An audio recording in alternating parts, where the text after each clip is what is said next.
డబ్బుంటే సుఖం ఉండదు రాధా.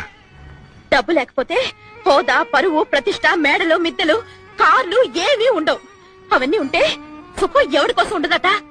మిమ్మల్ని పెళ్లి చేసుకుని మాత్రం ఏం లాభం పొందాలండి. రాధా, మళ్ళీ చెప్తున్నాను, డబ్బు జీవితం కాదు. అయితే ఉద్యోగం మానేయండి.